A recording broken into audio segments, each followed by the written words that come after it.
Jimmy Fallon is stunned by Jungkook's shocking military revelation while Jimin is left speechless. But the truth is far more unexpected than rumors suggest. I was never bullied, Jungkook said, his voice calm but sharp as a blade, slicing through the tension like thunder cracking over glass. The studio fell silent. Cameras kept rolling. Jimmy Fallon blinked twice, as if the words hadn't registered. Jimin, seated beside Jungkook in polished black, sat frozen, his breath hitched, hands locked on his lap, eyes wide with something between disbelief and guilt. The lights above Studio 6B hummed faintly. A nervous laugh rippled from the crowd, mistaking the silence for comedy. But Jimmy leaned forward, lips parted, struggling to recover from the seismic shift that just shattered the narrative built around Jungkook's military service. Wait, what? Jimmy asked, voice low, almost a whisper as if volume could make the moment less real. You mean the rumors weren't true? Jungkook nodded once, slowly, deliberately. They treated me like a younger brother. My seniors, they protected me. Taught me. I was never bullied, not even once. And still, Jimin didn't move. A few hours earlier, outside the Yongkyun military base in Gyeonggi-do, thousands of fans had gathered, some sobbing, others holding banners and shaking light sticks. Jungkook and Jimin had just completed their mandatory military service one day after RM&V. Media outlets had lined the barricades since dawn, trying to catch a glimpse of the nation's most beloved stars returning home. The air had been crisp, the morning sun glinting off the barbed wire that fenced the base. Jungkook wore a simple uniform, his face calm and unreadable. Jimin, by contrast, looked restless. His time in the Fire Direction Center had changed him. He walked with new weight in his steps, and his usually bright smile had been replaced with something far quieter. They had barely spoken on the ride back to Seoul. The van had been too quiet, too filled with things they weren't ready to say. Now here, beneath the glaring lights of American television, in front of a global audience tuned in for laughter and lightness, Jungkook had chosen truth. Not the narrative the world had painted. Not the whispers of brutality or trauma. But a truth so jarring it left the room breathless. Jimmy leaned back in his chair, rubbing his temple, struggling to keep the interview on track. But Jungkook, forgive me, there were so many stories. People said you were attacked. Humiliated. Hurt. That you were targeted because you were famous. Jungkook's gaze didn't waver. I heard the stories too. I saw the comments. They made my parents cry. Jimin shifted then. His lips parted but no sound came out. He looked down, then at Jungkook, then at the audience, but he couldn't say a word. His throat worked as if trying to force something out, but no syllables followed. I didn't speak sooner, Jungkook continued, because I thought the truth would drown under louder lies. But now that I'm out, I want people to know I was lucky. My team treated me like family. The cameras zoomed in, capturing the fire in his eyes. This wasn't just a PR cleanup. This was a reclamation of his story. Jimin finally whispered, barely audible, Hyungnim Kong, he gave you his blanket, didn't he? Jungkook smiled, and for the first time that evening it was warm. Yeah, even in the dead of winter. Said I reminded him of his younger brother who passed. Jimmy blinked, visibly moved. That's beautiful. But behind the scenes, the control room was in chaos. Producers scrambled, wondering how to redirect a segment that had veered off script. The show had booked the two idols expecting playful banter and military jokes, not a revelation that exposed the media's appetite for scandal. Later, backstage, Jimin finally spoke, his voice hoarse, guilt-ridden. I didn't know how much those lies hurt you. I should have. You don't have to say anything, Jungkook said, placing a hand on Jimin's shoulder. I knew you were watching. That was enough. The room filled with silence again, but this time it was thick with understanding. There had been real struggles in the military. But not the ones the world assumed. Not fists and slurs and broken pride. The real pain had come from outside, from fans and strangers and media who loved their stars broken. And the irony was cruel. While the world imagined Jungkook suffering, he had found something sacred. Brotherhood. Kindness. Simplicity. As they stepped out of the studio that night, the New York air warm and heavy with summer, Jimin turned to Jungkook. I envied you, he confessed. Jungkook looked up at the stars above Manhattan. I envied you too. And for a brief moment, beneath the city's deafening hum, both of them smiled. Quiet, knowing, whole. You lied to protect them, didn't you? The words hit Jungkook like a backhand across the face. It was Seo-jin Kim, a senior anchor for one of South Korea's most influential news networks, SBS. She stood outside his hotel in New York, microphone in hand, surrounded by a dozen reporters who had flown in overnight. Her tone wasn't accusatory, it was surgical. She wasn't here to ask. She was here to provoke. Jungkook stared at her, lips tightening. The roar of camera shutters echoed like static in his ears. Jimin stood a few steps behind, caught off guard again. It had only been 12 hours since the Fallon interview aired, but the explosion was instantaneous. Korean media, Western outlets, Twitter, Weverse, Reddit, everyone had latched onto Jungkook's statement, dissecting it, twisting it, hunting for contradictions. You're saying none of the rumors were true? Jeon pressed. Not even the incident in November during the winter drills? We have anonymous testimonies. Photos. Medical files. Jungkook's jaw twitched. That wasn't me, he said quietly. Are you sure? Because a soldier matching your exact description was admitted to base infirmary with a dislocated shoulder. I said it wasn't me, Jungkook snapped, voice slicing through the din. The reporter stilled. Cameras paused. His eyes burned. Behind him, Jimin stepped forward as if to intervene, but Jungkook raised a hand. He could handle this. He had to. I am not denying that there were soldiers who went through difficult things, Jungkook said, steadying his breath. But I wasn't one of them. My experience in the military was good. Better than what I ever expected. I'm not here to protect anyone. I'm here to tell the truth. Jeon narrowed her eyes. Or perhaps you're protecting the image of the Republic of Korea Armed Forces. You're a national figure. A symbol. A lie from you could change everything. I'm not a symbol. I'm a person, Jungkook said, harsher now. And I don't owe anyone pain just to make my truth more believable. The security guards finally intervened, clearing a path through the press. Jungkook and Jimin pushed past the crowd and into the hotel lobby, the gold-trimmed doors shutting behind them with a satisfying thud. Inside, the chaos dissolved into lobby music and marbled floors. But Jungkook was shaking. Jimin spoke carefully, they won't stop, you know. I know. They want a villain. And if it's not your superiors, it'll be you. I know. The elevator doors opened. A suited assistant greeted them. Your meeting with HYB Legal is in 20 minutes. Jimin sighed. More meetings. But it wasn't just meetings. It was crisis containment. HYB was in full-scale damage control. Fans were split, some praising Jungkook's courage, others furious that he downplayed abuse. Hashtags trended for hours. Hashtag We Believe Jungkook. Hashtag Why Did Jimin Stay Silent? Hashtag Korean Military Truth. In the meeting room, tension hung like fog. Jungkook sat with his arms crossed. Jimin stayed silent, his eyes unreadable. Two lawyers laid out a stack of printouts, media coverage, legal threats, and one ominous headline from Dispatch. Exclusive, unseen injuries, hidden reports, the real story behind Jungkook's military days? Jungkook stared at the page. His face was unreadable. We need a counterstatement, one lawyer said. Preferably from both of you. If you clarify. I'm not apologizing for telling the truth, Jungkook said flatly. No one's asking you to apologize, said the senior PR exec, nervously adjusting his tie. Just elaborate. People need context. Maybe talk about the mental pressures you felt. I won't invent trauma for sympathy. Everyone went quiet. The executive turned to Jimin. Jimin SSI, what's your view on this? You've remained quiet. Many fans interpreted that silence as confirmation. Jimin looked away. I was quiet because I didn't know what to say, he said eventually. I wasn't with Jungkook every day. We were in different units. I didn't know what he went through. And now, I believe him.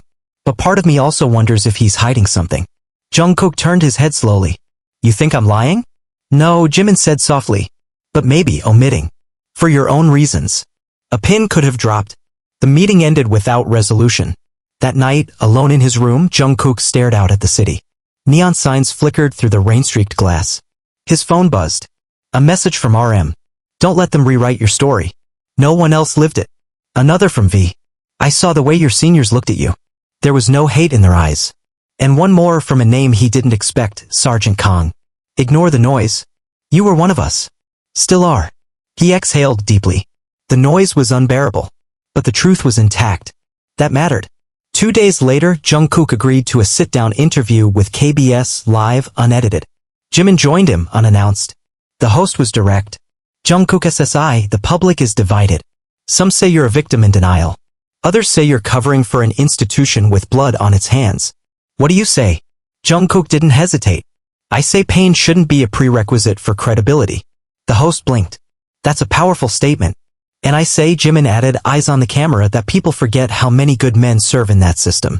Jungkook met some of them. I did too. What about the photos? The medical records? Ask who they belong to, Jungkook said. But don't assign them to me just because you want a better headline. The interview aired for over an hour. It trended worldwide. It also triggered a deeper war. Days later, Dispatch dropped a full exposé, leaked testimonies, medical logs, blurry images of a soldier with black hair and bruised ribs. The name was redacted, but the message was clear. Anonymous sources confirmed Jungkook's abuse was real. HYB issued a legal threat. The military denied the story. But then something happened that no one expected. A man in uniform, Staff Sergeant Hyunwoo, a former squad leader, posted a letter on Weverse. Jungkook was our youngest. We all called him Golden Magne, not because of his fame, but because he never complained, always smiled, and took care of everyone. Those rumors? Lies. If anyone hurt him, I would have put them in the ground. The post went viral. Hundreds of soldiers began sharing their own stories. Videos surfaced, Jungkook laughing during drills, helping clean the mess hall, carrying heavier packs for injured comrades. One clip, shaky but clear, showed him sitting in a freezing guard post, singing softly to keep a shivering recruit awake. Public opinion flipped again. But the damage was done. Not to Jungkook's reputation, but to his spirit. One night, as the city lights bled into his room, Jungkook finally admitted to Jimin, "I wasn't hurt in the military. But I've never felt this broken." Jimin looked at him, tears forming. "I should have spoken sooner. You were scared. So were you."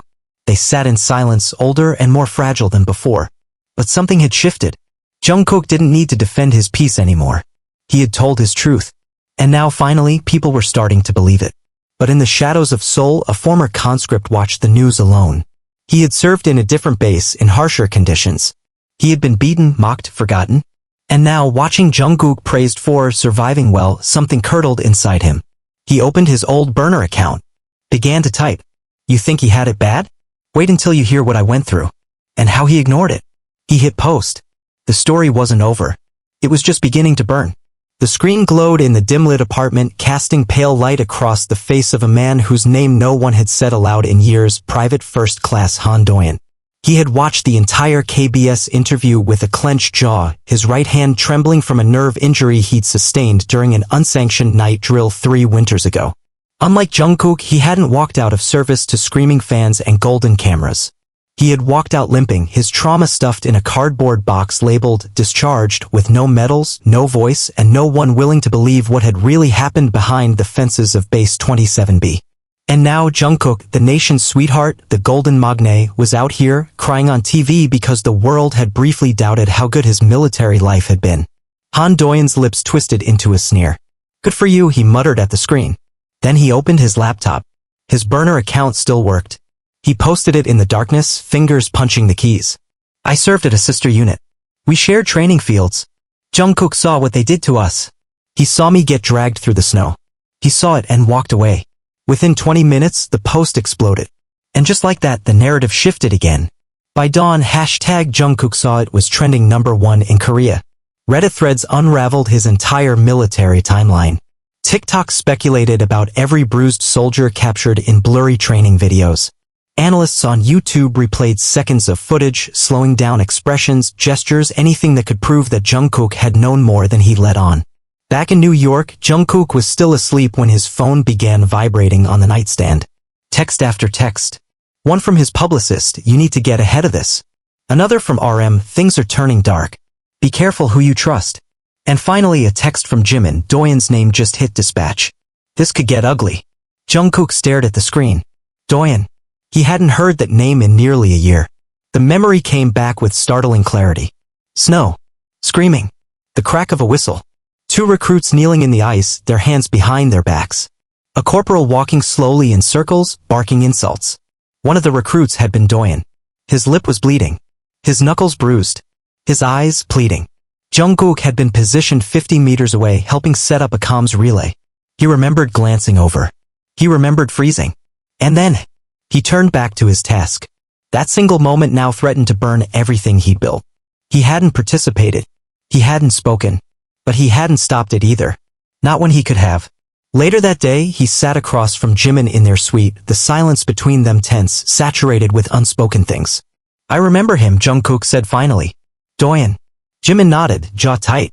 "He just did a podcast with Naver. Said you watched him get brutalized and said nothing. Said you pretended not to hear him scream." Jungkook looked down. "I didn't pretend." He stopped. Words wouldn't form. Because deep down, part of him had pretended. Not out of cruelty. Out of fear? I didn't know what to do, he whispered. We weren't allowed to intervene during punishment drills. Especially not me. I was already being watched constantly. Any wrong step, they said it would be front page news. I was told to keep my head down.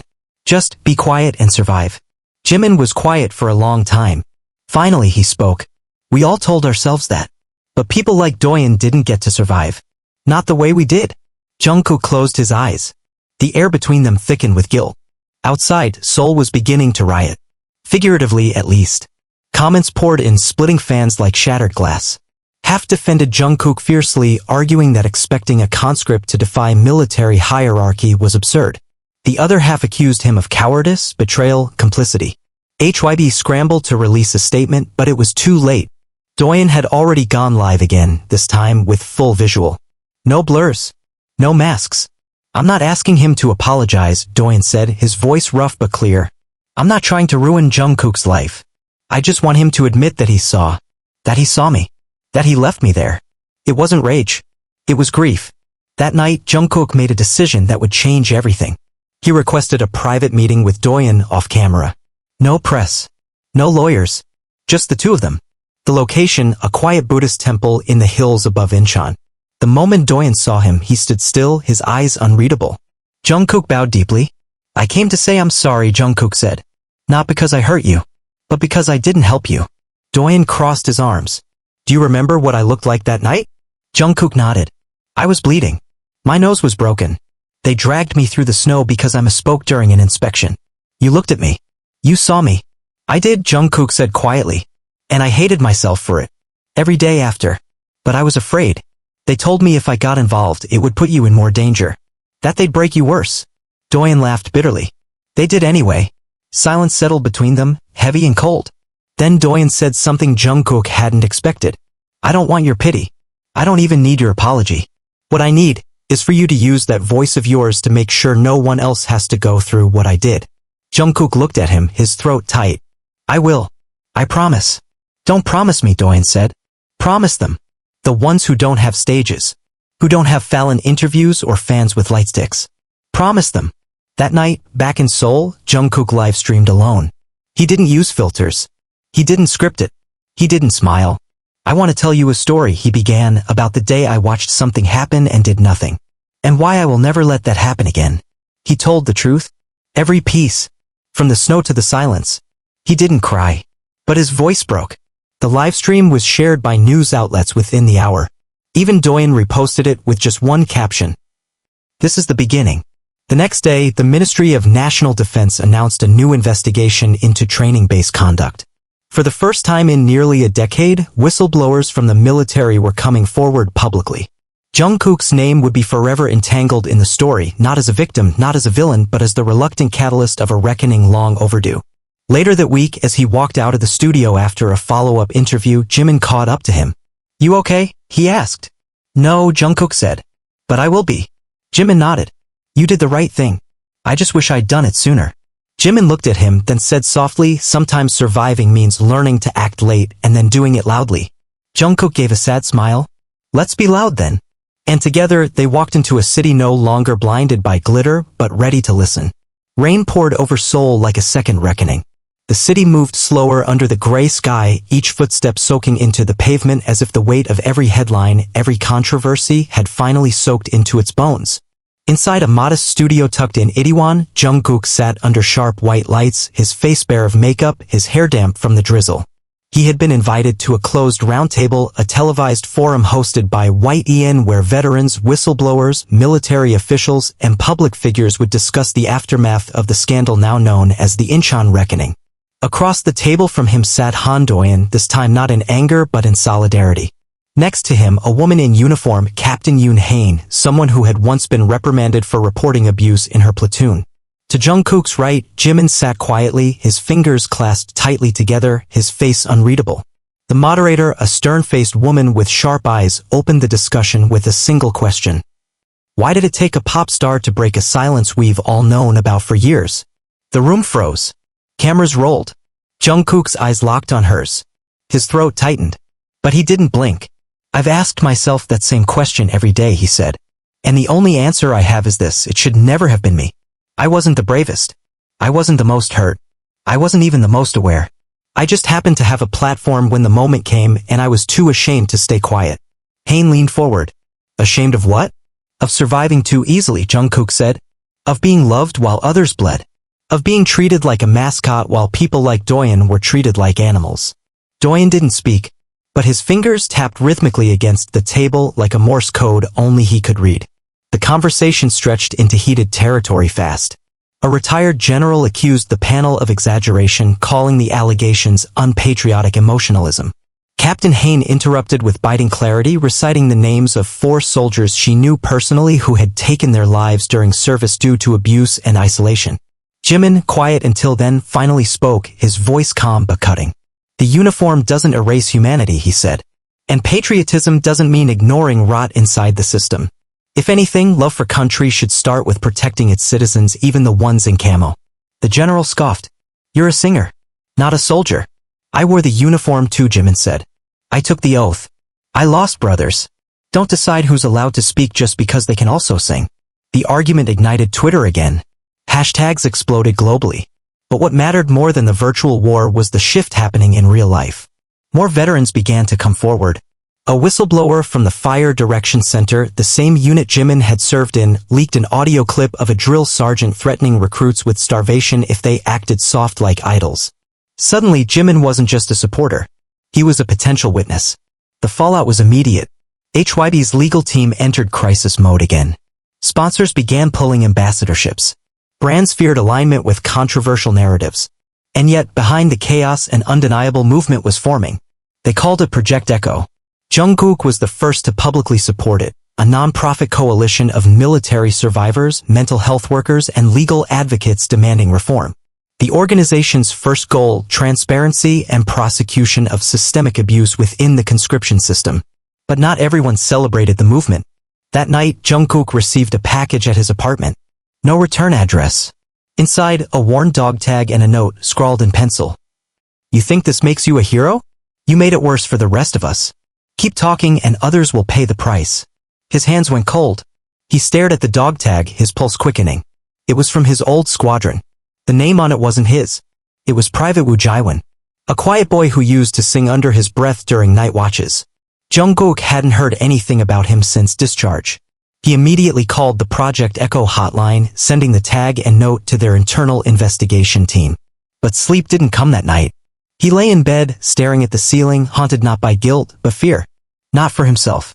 For the ones still serving. The ones who couldn't speak. The next morning, the silence broke again.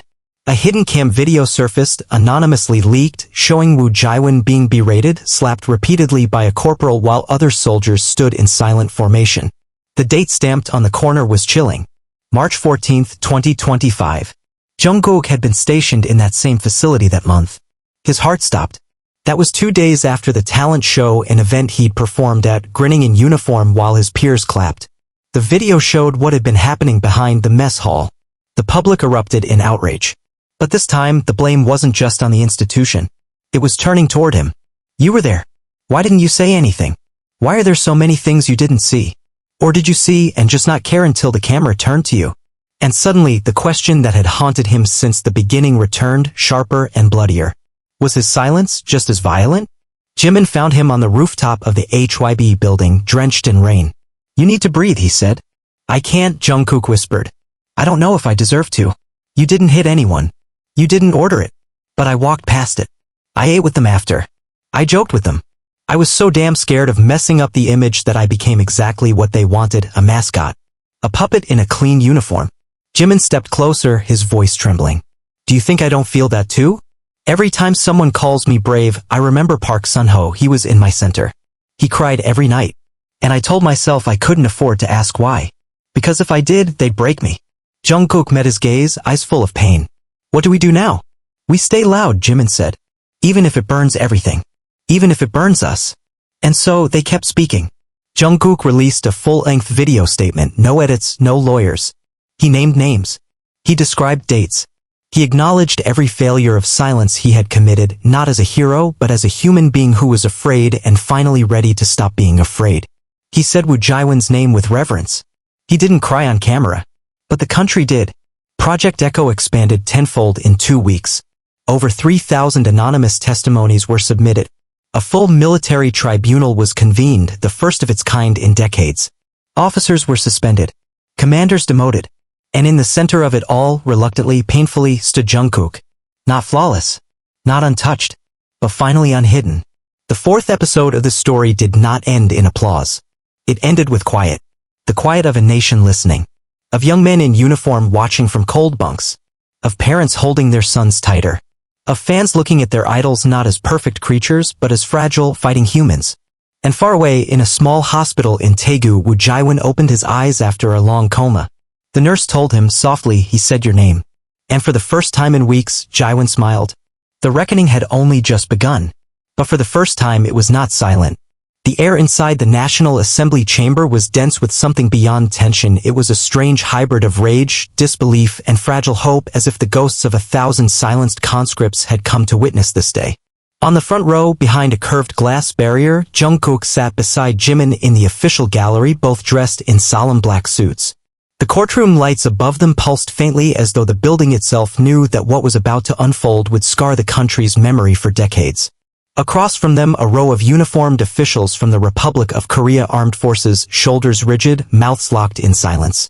And at the far end of the hall, a platform had been raised, the Special Tribunal for Military Accountability, formed in emergency response to the fallout from Jungkook's confession, Han Do-yeon's testimony, and the viral footage of Woo Jae-won's abuse. This was not a trial in the traditional sense. There were no handcuffs.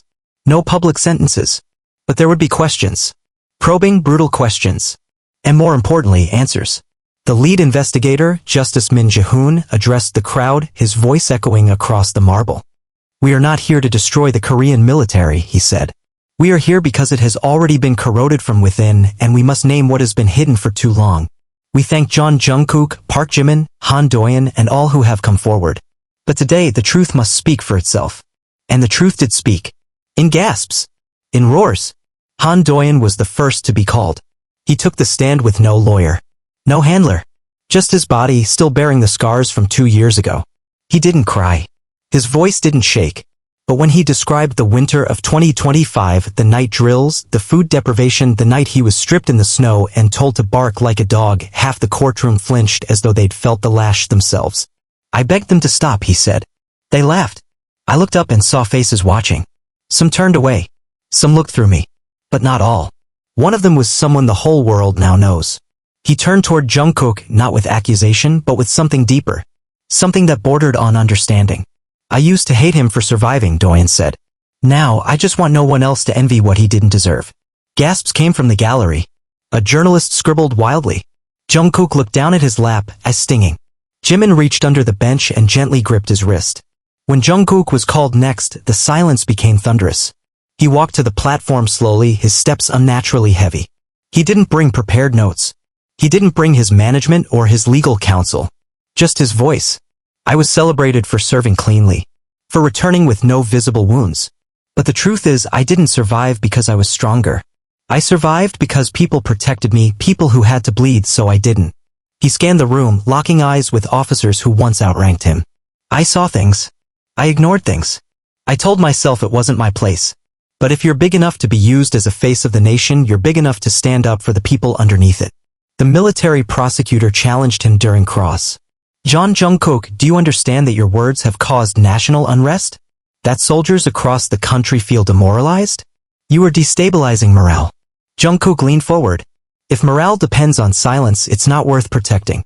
Another officer interjected. Did you not also benefit from the same system you criticize? Special accommodations, exemptions from field drills, leniency during inspection. Yes, Jungkook answered, voice firm. I did. And I regret not refusing them. You could have, the prosecutor said coldly. I could have, Jungkook agreed. But I was scared. Not of the drills. Not of the cold. I was scared of disappointing the fans who needed me to be perfect. I was scared of headlines calling me weak. So I smiled. I did photo ops. I shut up when others cried. He paused. And every time I shut up, someone else paid the price. There was no applause.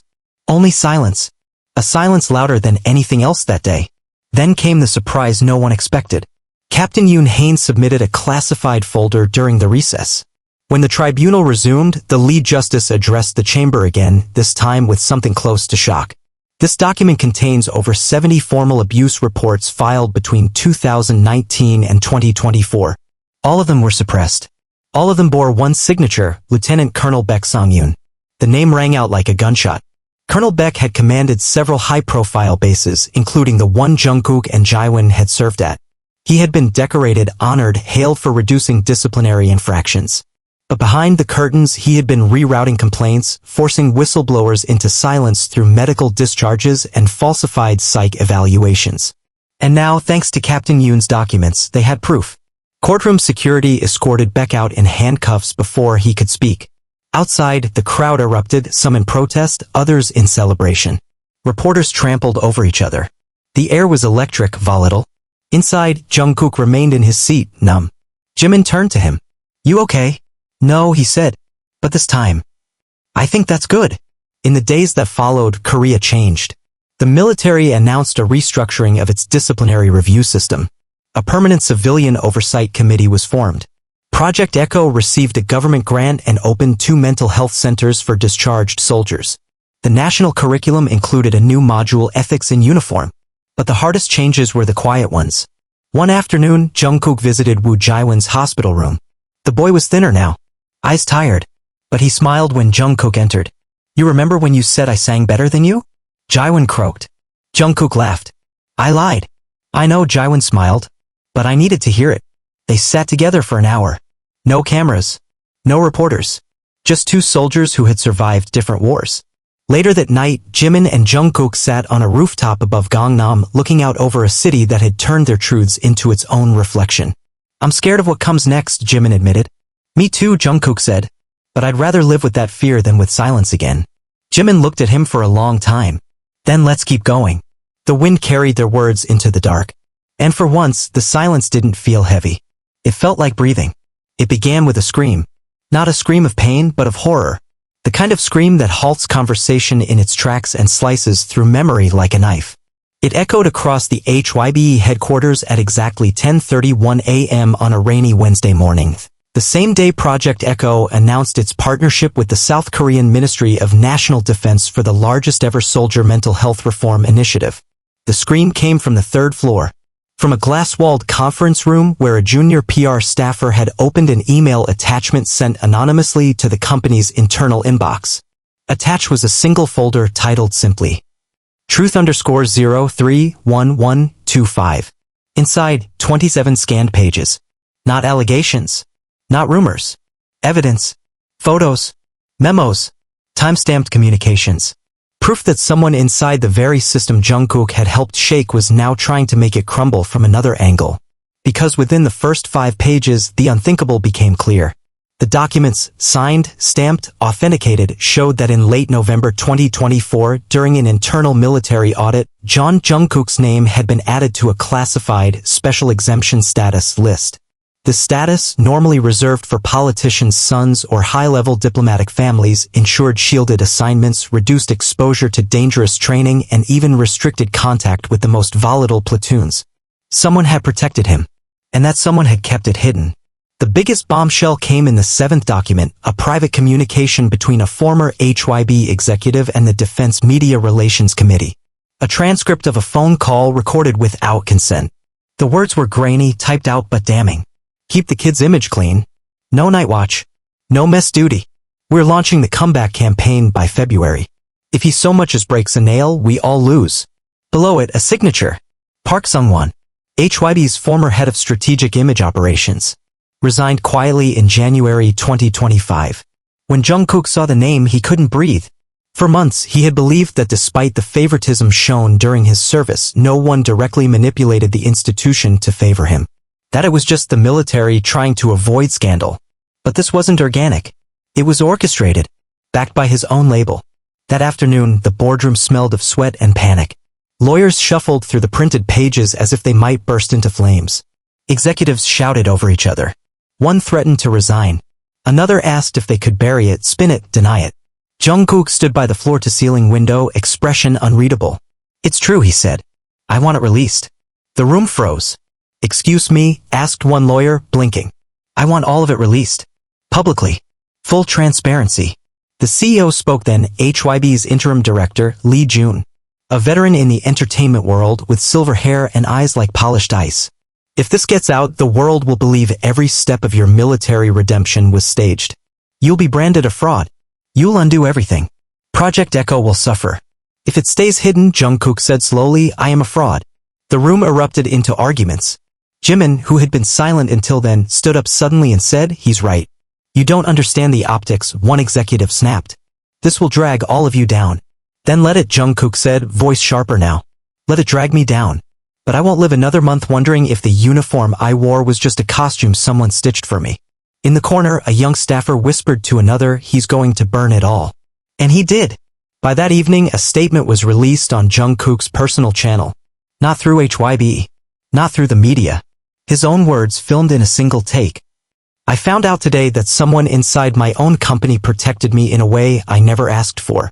I was not aware of this special exemption status. But I benefited from it.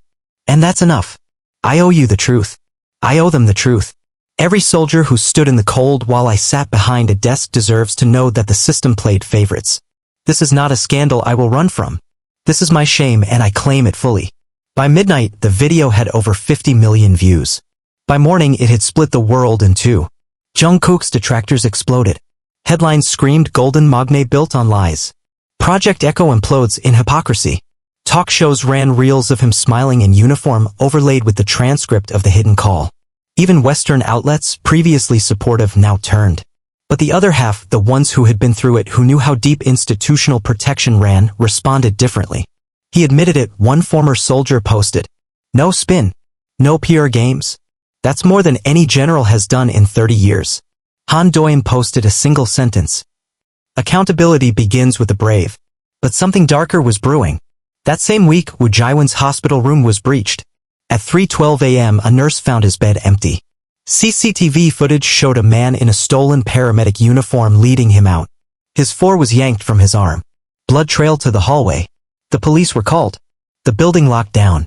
The footage traced the assailant to a black car registered under a fake company name tied to a former military intelligence officer. News broke at dawn. Woo Jae-won had been abducted. The implication was sickening. Project Echo's most public survivor had been taken. Jungkook, watching the footage on his phone, nearly dropped the device. This isn't scandal anymore, Jimin said, his voice trembling. This is war. They knew why Jae-won had been taken. Not revenge. Leverage. Control. Fear. The boy's very presence, his voice, was a threat to those still trying to bury the roots of systemic abuse. Now they wanted him silenced permanently. Jungkook held a press conference that evening. No script. No protection. If you think taking Jae-won will kill the truth, you've forgotten who he is. You've forgotten who we've become. I will not be silenced. I will not be bought. And I will not stop until he's home. The next 48 hours were chaos. A full nationwide alert. Interpol notified. Anonymous whistleblowers in the military came forward with the name of the abductor, Colonel Lim Ji-hoon, formerly head of psychological operations for the 25th Infantry Division. Known for interrogation. Discharged under unclear circumstances. Never prosecuted. They tracked the vehicle to an abandoned fishing port in Incheon. By the time the tactical unit arrived, Jae-won was found in a locked shed dosed with sedatives, hypothermic but alive. His first words upon waking were whispered to the paramedic. Did Jungkook come? The footage of the rescue was never aired. But Project Echo released a statement. The ones trying to break us have failed. We are louder than ever. Jungkook visited Jae-won in the hospital. This time, cameras were kept away. They just sat together, no words for the trauma, no language for the pain. Later, Jimin joined them. He carried a phone and showed them the trending page. Hashtag Echo will not be silenced. Hashtag we see you Jae-won. Hashtag Jungkook truth hurts. For the first time in weeks, Jae-won smiled. I want to sing again, he whispered. Jungkook nodded, voice thick. Then we'll make sure the world hears you. The 6th episode of their story didn't end in peace. But it ended in fire. Not the kind that destroys. The kind that lights a path. And in that path walked soldiers, survivors, idols, outcasts, no longer separated by shame. Only by how loudly they were ready to speak. The day the Seoul Superior Court summoned Jungkook as a material witness in the case against Colonel Lim Ji-hoon, the sky was the color of wet stone. Cameras lined the courthouse steps like vultures, their long lenses focused on the steel-plated doors, waiting for the man whose face had come to symbolize both national shame and redemption. Jungkook arrived not in a van, not in a private car, but on foot.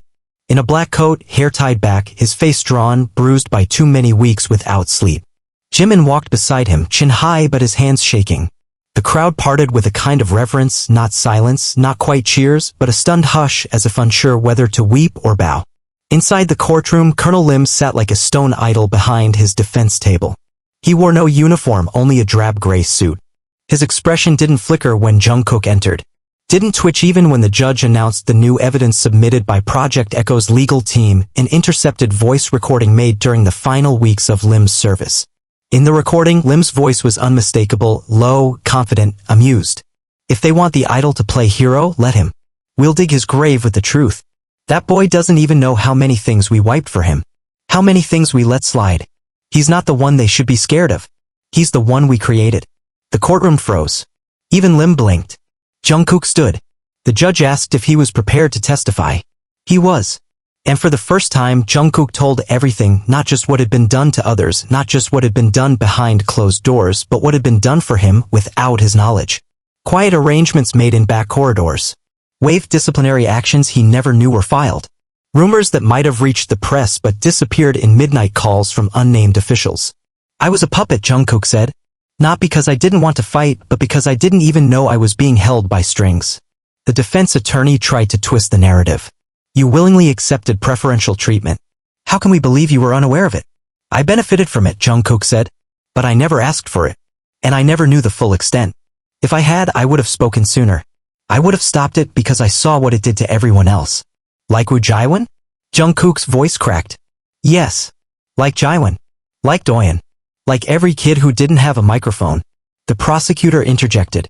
Your Honor, we would like to submit evidence that Colonel Lim ordered the abduction of Woo Jae-won not for silence but for elimination. We have a sworn affidavit from the driver of the vehicle. A murmur swept through the courtroom. Lim finally spoke. Your country, he said, asks for sacrifice. But only some are allowed to be saints. The rest of us, we're expected to carry the filth so others can stay clean. You point fingers at me because I stained the system. But this system was built on blood and secrets. I just preserved what was already there. You kidnapped a kid, Jimin said suddenly from the witness bench. There's no doctrine that justifies that. Lim's eyes didn't move. You've never worn stripes. You don't understand war. No, Jimin said. I understand humanity. And I understand fear. I served with it in my gut every night. But I never turned it into a weapon against someone weaker. Tell that to the parents of the cadet who killed himself in 2023 after you were promoted above him, Lim replied. The courtroom exploded. Jimin froze. Jungkook stood, fire rising in his chest. That's a lie.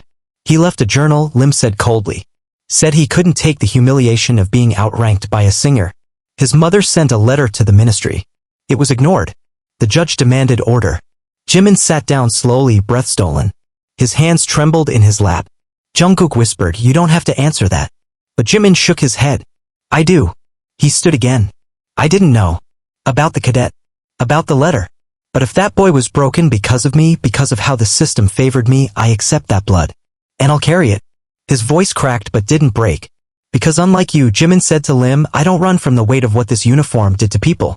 Outside the courtroom, crowds watched via live stream on massive LED screens. The country was transfixed, no longer on the edge of entertainment but history.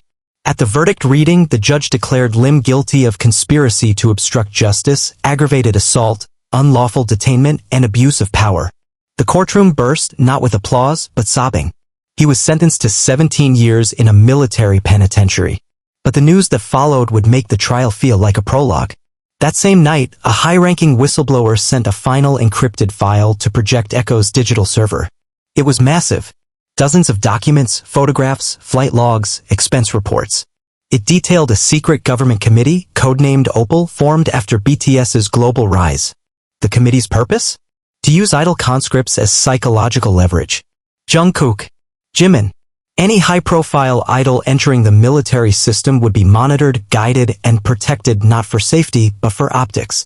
To calm political unrest. To reinforce national confidence. Even their mental breakdowns were calculated. Their punishments regulated by media analysts. Their friendships weaponized. The leak went viral in 3 hours. Suddenly everything made sense. Every odd transfer. Every photo op. Every press release that smelled too clean. The betrayal wasn't just within the military. It was everywhere. Even the songs Jungkook realized written during training, recorded after dark, framed as organic self-expression were quietly filtered through the ministry's cultural stability department before being approved for release. That night, Jungkook and Jimin sat in their dorm's studio staring at the monitor displaying the entire Opal index. It was never about us, Jimin said quietly. Jungkook didn't respond.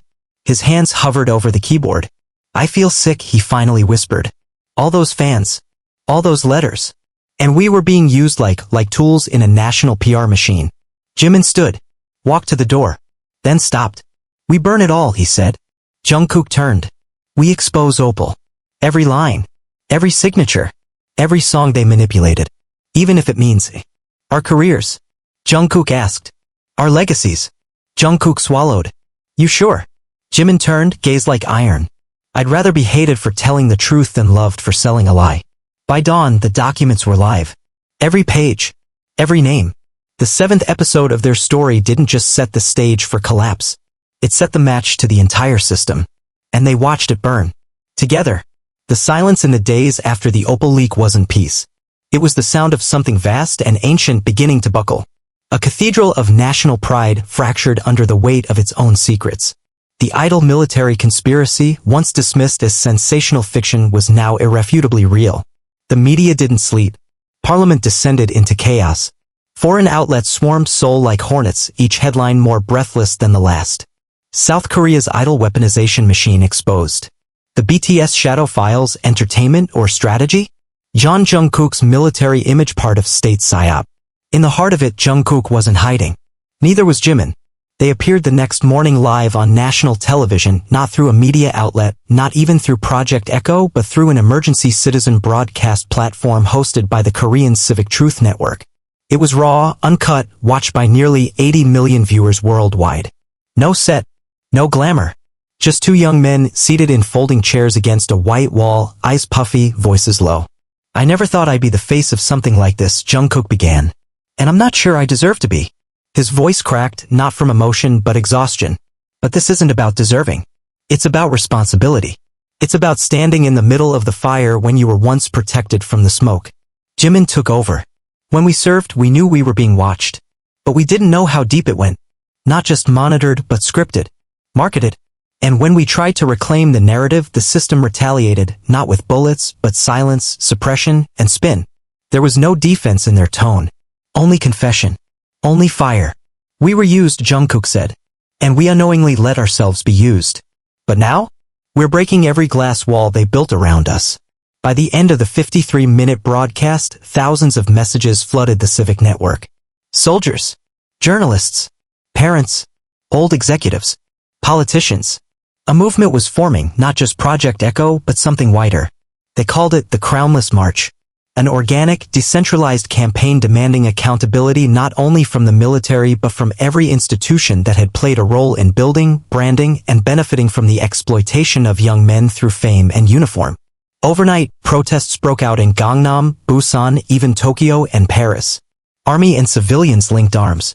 Not to fight for Jungkook or Jimin, but to fight for the truth that had been buried beneath their stories.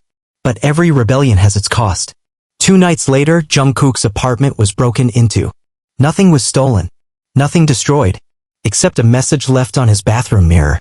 Scratched into the glass with a razor blade. Crownless men should not lead nations. Security was dispatched. Protection was increased. But Jungkook didn't flinch. He walked out the next morning into the same streets, same cafe, same gym. Jimin was waiting outside his vocal training room later that evening with a bag of tangerines and 2 packets of barley tea. Is this fear? Jungkook asked, peeling the fruit in silence. No, Jimin said. This is choosing to live even when fear won't leave. They both laughed, but the sound was brittle. Even so, they went back into the studio that night. No handlers. No producers. Just the 2 of them and a mic. They began to write. A song, but not for charts. Not for fandoms. For themselves. A requiem. A reckoning. They titled it Horizon Doesn't Belong to Kings. Meanwhile, the government collapsed into infighting. Parliamentary hearings were broadcast live, a circus of shame. Ministers resigned. The Cultural Stability Department was dissolved. Then came the inevitable, a subpoena for HYB's former executive board. One of them fled to Singapore. One of them died in a suspicious traffic collision. The rest were brought in. The trial was set. But then something none of them anticipated happened. A letter. Delivered by courier to Project Echo's Seoul office. Handwritten. Anonymous. Inside, a confession. Not about the military. Not about government manipulation. But about a plan far darker. The Opal program was only phase 1. The letter revealed the proposed launch of Project Starforge, a strategic effort to train, control, and breed the next generation of idol soldiers starting from their teenage years. Through sponsorships, education manipulation, false scholarship incentives, and government-monitored academy camps, young male trainees would be selected not just for talent but for psychological compliance. The purpose? To turn global celebrity into a tool of foreign diplomacy. Idol fame as a currency. Charisma as a weapon. And Jungkook had been the prototype. He had no idea. Neither did Jimin. Neither did anyone. The paper shook in Jungkook's hands. His mouth opened but no sound came out. Jimin was the one who broke the silence. They weren't grooming idols. They were grooming puppets. The letter included locations. Names. Servers. Passwords. It took Project Echo 3 hours to confirm the data. And then the story changed again. No longer just about abuse. Or favoritism. Or betrayal. Now it was about an entire generation being shaped as instruments of invisible war. And Jungkook was standing at the edge of that revelation, teeth clenched, lungs trembling. What if I was never real? He asked Jimin one night, staring at his own reflection. Jimin stood behind him, voice steady. You were always real. They just couldn't control how much. The days that followed were a blur of codes, archives, encryption keys. International intelligence agencies stepped in. The United Nations issued a statement. South Korea's presidency faltered. Celebrities, once distant, now aligned publicly, some in shock, some in mourning. And then Jungkook was called again, not by the court, but by the people. A national address. Not scripted. Not filtered. A final statement before the country voted on the first constitutional amendment in decades, one that would forever ban military and governmental control of entertainment systems and citizen image rights. Jungkook stood alone on a stage beneath Gwangwamun Gate. Cameras surrounded him, but he didn't look at them. He looked at the crowd. The millions packed beneath the dusk sky. You crowned me without asking. You watched me rise on stages I didn't build. I let you see only what they lit for me. And I let them steal my silence while they wrote history behind my back. No more. He raised the letter. The proof. The file. I was never a soldier for them. But I will be a soldier for you. That night, the crowd didn't cheer. They bowed. Every one of them. And for the first time, Jungkook bowed back, not as an idol, not as a symbol, but as a man who had survived the war of image, of silence, and of orchestrated greatness. And chose, in the end, to burn the crown they made for him. The morning after Jungkook's national address, Seoul did not wake up, it trembled. Across the Han River, the sun seemed slower to rise, as if hesitant to shine upon a country forever altered. In the streets of Gangnam, massive murals of Jungkook were being quietly taken down. Not by order, not by protest, but by the fans who had once placed them there, now unsure whether to preserve the myth or honor the man beneath it. In the depths of the Ministry of Culture's building, shredded files clogged the ventilation system. Interns worked overtime to clear corrupted servers even as newly formed civilian auditors recorded everything that had once been hidden. In the presidential residence, a resignation letter sat open on a cherrywood desk. But somewhere in a modest office inside the Project Echo building, Jungkook sat on the floor cross-legged, surrounded by printed files, hard drives, and handwritten letters. He hadn't spoken to the press since the address.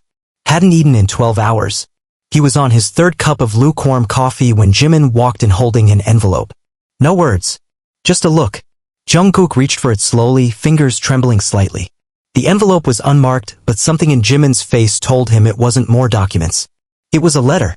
From Woo Jae-won. He was gone. Not dead. But gone. Voluntarily discharged from the hospital, he had left a note to the staff saying he needed to disappear. To feel human again, far from cameras, questions, and the war of truth. He had left no return address. Only a letter addressed to Jungkook. Jungkook opened it with both dread and reverence. Taehyung, I don't hate you. I never did. When I screamed and no one came, it wasn't your footsteps I waited for. It was the sound of the system cracking. You were just a symbol they dressed in armor and called pure. But I saw you. The real you. The one who still flinched at loud noises during meals. The one who shared his protein bars with me without a word. That boy didn't abandon me. But I need to leave now. Not because I'm afraid, but because I want to live for something that doesn't end in tribunals and microphones. You made the truth roar. Now let me find a place where it can finally whisper. Jiwon. Jungkook folded the letter carefully. His face didn't change, but Jimin could see the storm behind his eyes. I let him down again, Jungkook said quietly. No, Jimin replied.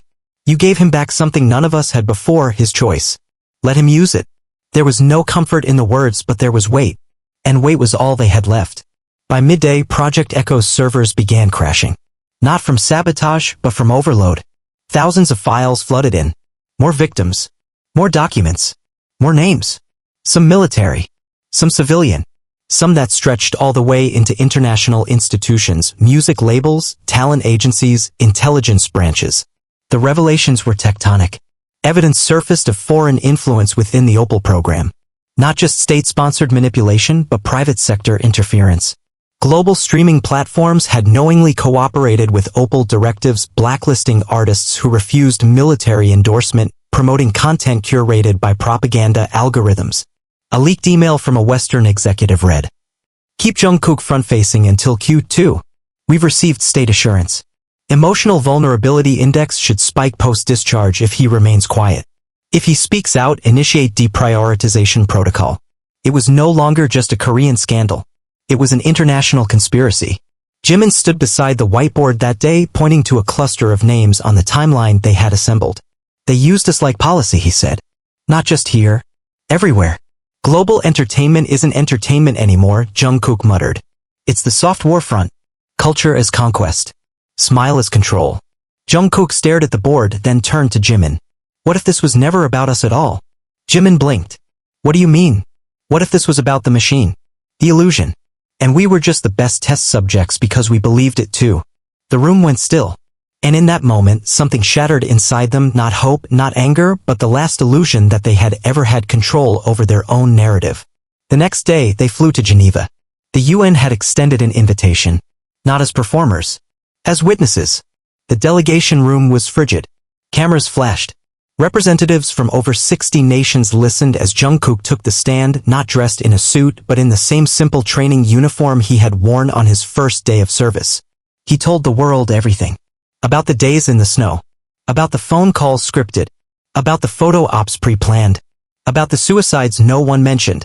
He didn't weep, but his voice cracked. And when he was done, the room did not applaud. The chair of the Human Rights Committee simply stood and said, "We thank Mr. Jungkook for reminding the world that silence is not peace and that fame without freedom is just another cage." When he returned to Seoul, there were no banners. No flash mobs. Just quiet respect. But one envelope awaited him. From a fan. A little girl. Maybe 10 years old. Inside was a picture she had drawn. 2 figures in uniform. One with wings. One with scars. And underneath, "You're still my hero. Even without a crown." Jungkook broke down. It was the first time he had cried in public. Not because of pain, but because, somehow, despite everything, she still saw him. And maybe, just maybe, he could learn to see himself again. It began, as it always did now, with a message. Not from a journalist, a government official, or a lawyer. Not even from a soldier. It came from a name Jungkook didn't recognize. A short email, no salutation. Just 10 words. What happens after the truth stops echoing in the streets? He read it 3 times before closing his laptop and staring at the ceiling of the studio, the static hum of old speakers ringing faintly in the background. It had been 37 days since the UN testimony.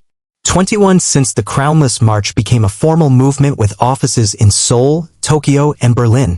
14 since a coalition of governments, Korea, Germany, Argentina, Canada, signed the Seoul Cultural Autonomy Accord, pledging never to weaponize artists as state tools again. And yet, in the quiet, the unease had only grown. The protests were gone now. The world had shifted to new headlines, conflicts in other regions, elections, scandals, disasters. People were tired. The public had digested the story, wept, raged, marched, and now moved on. Jungkook sat in the quiet like a man who'd been left behind in his own revolution. He hadn't recorded music in over 6 months. His last performance was at a vigil, not a concert. Jimin hadn't smiled in weeks. It wasn't depression. It was displacement. Like waking from war to find that peace didn't know your name anymore. They met again on a Tuesday. No cameras. No stylists. Just two men in hoodies at the back of a quiet tea house in Samcheon-dong where the fog crept low and the sky was silver with unshed rain. Jimin poured the tea. Jungkook didn't speak for a long time. Then, without looking up, he asked, "Do you feel like we actually changed anything?" Jimin stirred his cup absently. "Changed everything. But not enough." Jungkook nodded. He leaned forward, elbows on the table. "They deconstructed the institution," he said. "They rewrote laws. Signed treaties. Fired ministers. But the idea, the belief that idols are state property. That's still here? I feel it every time someone calls me brave with pity in their voice. Like I'm some monument to trauma." "I know," Jimin said quietly. "I didn't want to be remembered as the guy who cried in a courtroom," Jungkook said. "Or the boy they broke quietly. I wanted," he stopped himself. Bit his lip. Looked away. Jimin waited. "I wanted," Jungkook whispered, "to be remembered for my voice." Jimin reached across the table, placed his hand over Jungkook's wrist. No words. Just pressure. Just presence. Then, after a long silence, he said, "Then sing again." "I can't." "Why not?" Jungkook looked at him. His eyes were red-rimmed, not from crying but from holding it in. "I don't know who's listening anymore," he said. "I don't know who's waiting for me to fall apart again. Or worse, who wants me to pretend everything's okay just so they can feel safe again." Jimin didn't argue. Instead, he pulled out a folded piece of paper. Laid it on the table. A letter. The handwriting small, neat. The signature at the bottom made Jungkook freeze. Woo Jiwon. It had arrived that morning, forwarded from a remote mail drop in Jeju. "Taehyung. I watched the testimony. Not live? I wasn't ready. But I watched it eventually. You didn't speak like a man who wanted applause. You spoke like someone still learning how to breathe. That's how I knew it was real. I'm not coming back. Not for now. Maybe never. But I'm writing music. Nothing big. Nothing public. Just for me. It feels like a different kind of service. One I choose. I want you to do the same. Not because the world is waiting. But because you are. Let the silence end with you. Jiwon." Jungkook stared at the page for a long time. Then he stood up. Walked outside into the cold street. Took out his phone. Dialed a number he hadn't used in nearly a year. The line rang. A voice picked up. Warm. Surprised. "Yoongijungkook." A pause. Then, "Jungkook. I want to record again." Another pause. Then, laughter. Dry. Disbelieving. Then real. About fucking time. That night, Jungkook stood in a bare studio. No soundproofing. No engineers. Just a mic. A piano. And Min Jung-hee sitting behind the keys like it was 2016 again and none of the war had happened. "What do you want this to be?" Jung-hee asked. Jungkook closed his eyes. No auto-tune. No layers. No beats. Just me. Just pain. "No," Jungkook said. "Hope. But the kind that hurts before it heals." Jung-hee nodded once. He began to play. The song they wrote was never titled. No label approved it. No teaser was posted. No video was shot. But when Jungkook uploaded it to a blank SoundCloud page at 2:03 a.m., the site crashed from traffic in under an hour. People called it the ghost song. It was raw. Vocals unfiltered. Some verses off-key. A sob audible between lines. But it was real. And it was his. The lyrics whispered of betrayal not as a headline but as a heartbeat. Of survival not as victory but as endurance. Of love not as fandom but as the fragile tether that held him to the world when he wanted to disappear. The final line lingered in millions of ears even as the song faded into static. "I was never the weapon. I was the wound. And I'm still here." The global reaction was immediate. But Jungkook didn't respond. He didn't post. Didn't trend. Didn't do interviews. He just kept writing. 1 week later, he and Jimin returned to the same basement studio they'd first met in his teens. And they began again. This time without handlers. Without ghosts. Without crowns. Just two boys. And the thunder that came after silence.